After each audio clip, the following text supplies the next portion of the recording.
Today's shop little project was we wanted to get several little things done, but the biggest one was the wet sanding on the H1 tank. And if the weather agrees and cooperates, we'll get the next coat of clear on.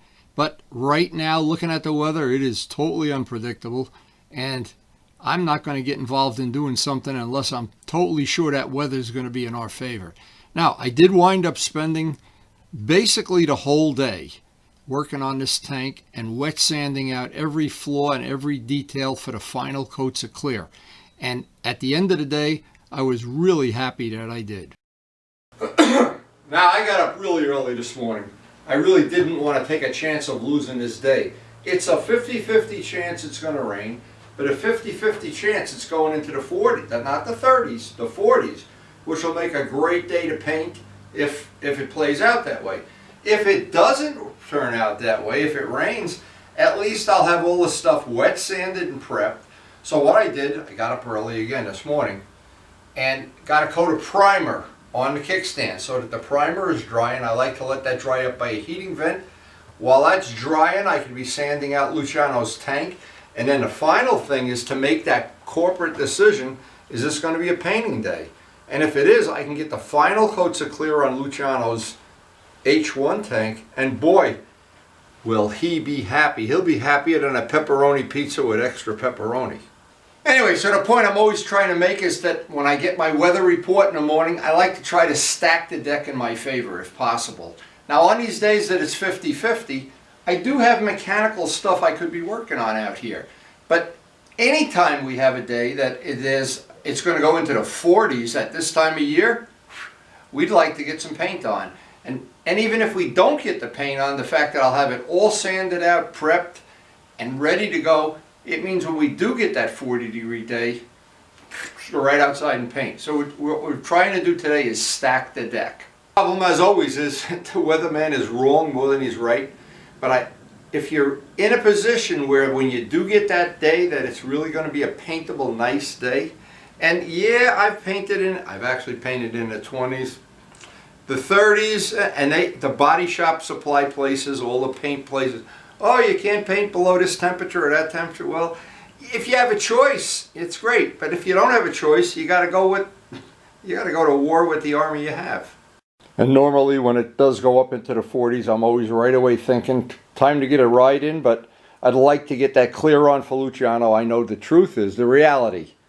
He is itching to put this bike back together with all the blue parts. He got his side emblems. I know that. We talked last night. And he is ready to rock, so we'll try to use this day to our advantage. Now, unfortunately, as I've done many days, check the weather, but then the real weather report is I come out and look in the backyard, and it's already clouding up, but at least we'll be able to get the stuff for sure, get everything sanded up. All right, time to get this day on the road. No matter what the weather is, get this road on the show. Right? Of course, right. So this has been drying up by the heating vent, and that's going to be good. What this did, it allowed me to get this part done. So if we are able to paint today, I'll be able to get this sprayed black, and the same clear I'm using on the tank. I don't have to mix a separate batch of clear. It's a small detail thing, but everything I do is a small detail thing. So anyway, that's ready. We're one step ahead. Now, because this is a new clear that we're using, I'm trying to familiarize myself with it. I'm going to start by sanding it with 1200. Normally I'd sand it with 1000. I'm going to just go a little bit finer just in case this clear is a little bit softer. It's been drying 3 days. It should, under a heating vent, it should be plenty hard, and it should sand out pretty well. This is just 1200 Merca, and we're just going to hope for the best. So the first step on this is to see how this is going to cut. It should cut fine, but again, whenever I'm dealing with a new type of clear, I know I'm familiar with the 5-star and with the Gavco and with several of the other brands that people have donated to this cause, but this is a new type of clear. It seems like it dries up beautifully, but again, there's always room to learn. Now let's just see how this is going to play out. The idea of this is to get any dust, any little imperfections out of the paint, any little fish eyes that there were none, but there's little dust in the paint, and we'd like to get this. Let me show this up close. Now there's what we're striving for. And you can see a little spot of dust in the paint, a little spot right there. But when we're done, and it will be labor intensive to do this, we'd like the whole thing to look perfectly flat. And when that whole tank is perfectly flat, we'll be ready to check the weather again and see if we're going to be able to paint today. Now, one thing about this, it takes extra time, of course, to do this, extra energy, but I think in the final result, and this is the way we've been doing it for the last, oh man, maybe 10 years or so, we just pay the price up front, because once you have that last coat of clear on, then you have the choice of, and actually Luciano will have the choice of, does he want to do the 2000 grit sand out and buff it out? Now he's painting the side covers and the tail and putting the same exact clear on, so you would think it's going to buff out the same or not buff out the same if he decides not to buff it. But so it looks like the 1200 paper is cutting nice. That's my first reaction to it. A tip that some people have told me, professional body shop people tell me that you can do this. You sand 90 degrees, and it makes little waffles that are easier to buff out. Well, we're not buffing this, of course, but at this point, that's just a tip I wanted to pass on. At this point, I just want to get it as smooth as possible and get rid of all that dust. Now, you might think, oh, if you paint it in a spray booth, yeah, you'll get less, but you'll never get none. I don't know of anybody that ever painted a car and didn't have at least one spot that had to be touched up. And the truth is, I want this to be as good as I can make it. That's the bottom line here. Now, an awful lot of people are squeamish about doing all the sanding, or they think, well, they don't really need to do some of these steps. Well, yeah, but in the final quality test, even starting with the fact when I sanded out that original coat of blue before I put that silver stripe on, well, it all adds up that in the end, this will be a very, very high quality job. Now also, when it does come time to sand over the decals, I want to be very careful. I don't want to break through and all these paint lines, and that's the other reason for doing it this way. Not trying to just put on 3 or 4 or 5 coats of clear and then do the final sanding. If you sand it at this point, it's a big time saver in the overall, and the quality, really, this will add that final dimension of quality that when people see it, even from far away, they go, it just pops at you. And this is where it gets really tricky, is to get it that you just about can't feel that line and not go so far that you go through, and then we have to do a touch-up. I don't want to do any touch-ups. And over the decals,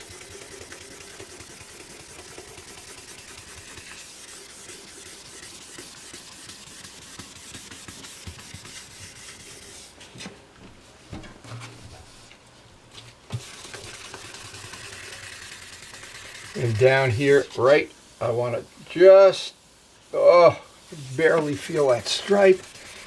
It's a very tricky thing that I don't want to go through.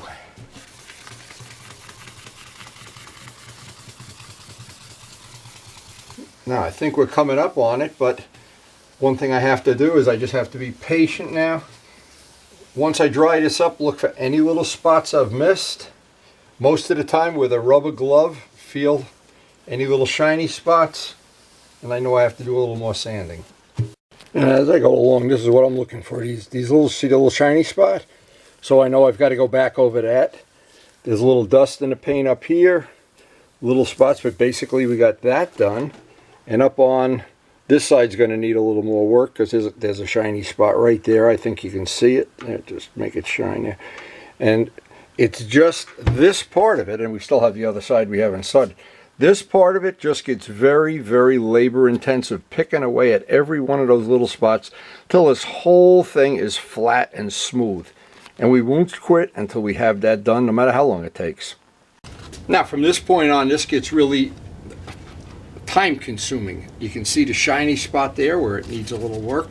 There's a piece of dust. Now I want to take, and I still have the other side of the tank to do, but if you don't do this, if you take the shortcut and just run outside and paint, well, I don't know. I'm so convinced that you, in the end, when the job is all done and you've got it sitting on a motorcycle and all your friends are oogling it and whatever, then you look back and you say, oh, why didn't I just take that 1 hour? I could have done that in an hour and I could have had it perfect. And, you know, whatever, whether you have one bike or a collection or a museum or what, it doesn't even matter. But if you pick, I call it picking away. You got to pick away at it. Now, as I went up, took a break, and I checked the weather again. It's getting cloudier by the minute. It does not look like it's going to be a paintable day unless things change. But that's the way it's been forever. Now, there's a shiny spot right there. And this is what I have to do for the next, maybe the next hour or so, is I call it picking away. Finding little spots that are shiny. And they're easy to find. You don't have to be Sherlock Holmes to find them. But you've got to pick away, pick away, pick away. And this eventually eats up the better part of a day. But in the end, you've really got something. And it's a good way to work on your personality. Good way to work on having patience. Something I haven't had my whole life. But as I've gotten older, I get more and more patient when I see the quality of the work that comes out. And at some point in time, you can't feel the stripe. Then once you do that, you don't go any further, because then you run the risk of going through. Now here's a shiny spot, and this is what, if you look around and you do this like doing a detective job, you're looking for clues. Right there, there's a little what almost like a fisheye, a little divot in the paint, a little shiny spot here, and I've got to map this out where this is shiny, because I want it all to be dull in the very end. Now, as much as I try to emphasize that, and we're into this a couple hours already, I'll do the whole other side, but it just takes time. Here's a little flaw that's in the paint, a little dust, there's a little dust up here, but in the end, if you do this step patiently, boy, in the end does it pay off. Now, it pays off in two ways. If we put the last coats of clear on this, and Luciano decides he just wants to leave it, and most people do, but it really looks good. At this point, this coat of clear will lay down nice. Or then you have the option of the 2000 grit sand out and buffing with any kind of compound, really, and that'll bring it up even to the show quality level.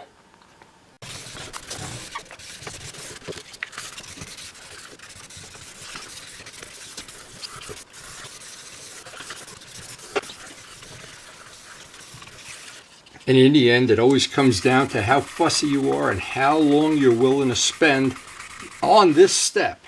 And because of the way, well, we're losing the weather today, so I don't even care. But if I had a great painting day, I'd be thinking, well, I don't want to compromise it, though.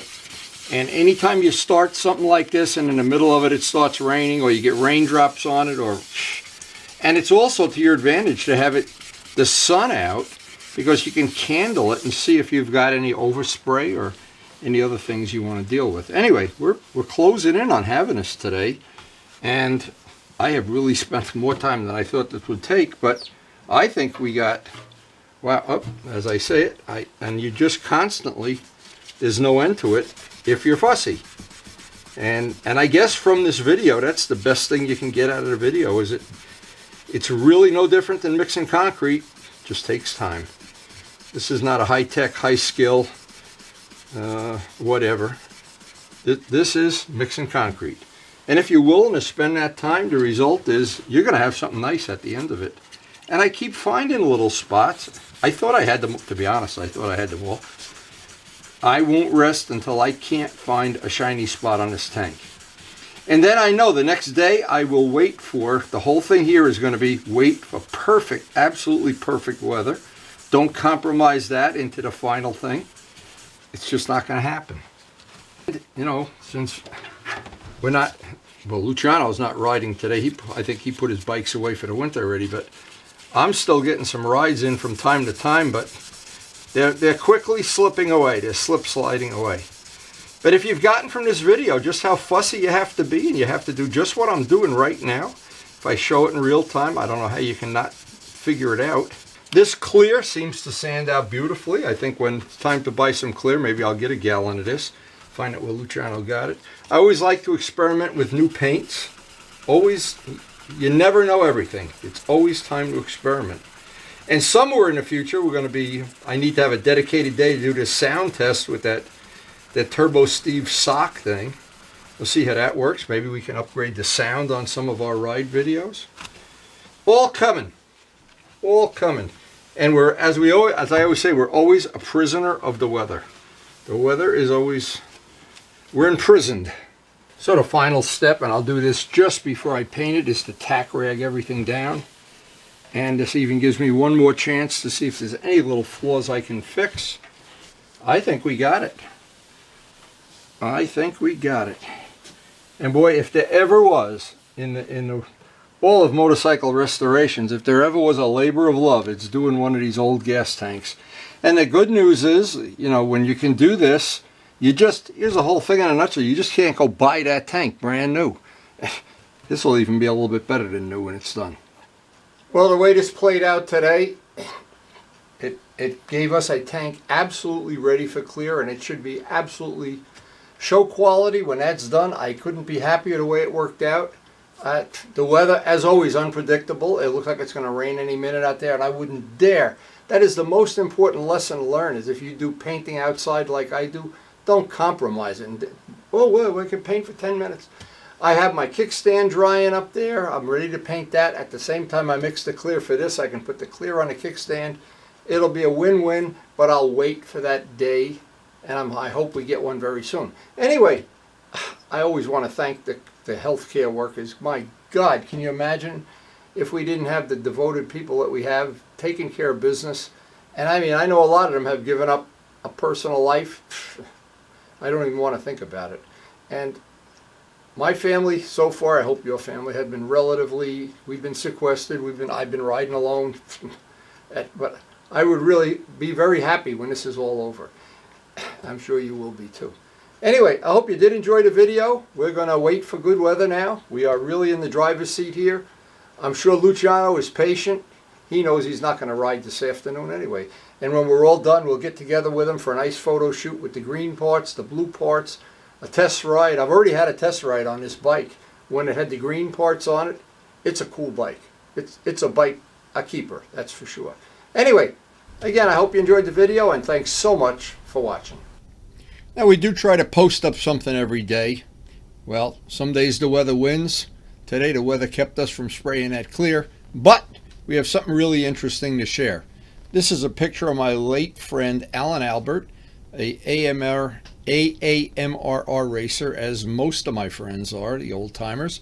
We all enjoyed AMR Supreme. Charlie, I think, was an AMR racer too. But this is his original race bike. Now, Alan never got rid of his original race bike I'm thinking this is from the 60s or the 70s. And just before he passed away, the year before he passed away, he tore the whole bike down. He brought several parts of it over to my shop, and we spent, to be honest, we spent half of the time commiserating about the good old days at AMR and how fast we used to ride on those wobbly bikes with Coney shocks and K81 tires. And anyway, we did make a plan to restore his bike, and before his passing, he actually had this bike. He went to, and I don't know which track day group he went to, but he went to several track day groups and did track days with this bike. And he was very devoted. He used to come to the village market. I'm going to have to look at some of the old things I have and of the village market and try to pull up some footage of that, because his bike was so loud. This Honda was the loud. You could hear him coming 2 towns away. You could tell what gear he was in. The bike never had a kickstand. He used to keep the kickstand in his pocket, pull up. Many times at Perkins, just pull up and put the kickstand, like click, click, somehow it keyed into the frame. It was a very, very, very cool bike. Now, Ray raced a similar bike, Ray Straub. He will remember how quirky these bikes were. Kenny Augustine, my late friend Kenny Augustine, of course, he worked on this bike, did some head work, did some porting, polishing, whatever. And it was just a unique bike that was a ton of fun. It always stole the show wherever he went. And this was the final paint job we had put on there, kind of replicating his race colors of red and blue. And sadly, about a year after we restored this bike from him, and we did some village market time together, he passed on. And I guess as with everybody my age, you have to appreciate these pictures. The pictures now become a priceless memory for me. Something on a day like today when the weather's not cooperating, I really do enjoy looking back on. Now, I also have a very short video of a day Luciano was riding his Honda and we almost hit a deer. And we wound up getting into Perry's. And I remember shooting this video. It's very funny. I think he had come within about 6 inches of hitting a deer. I was right behind him.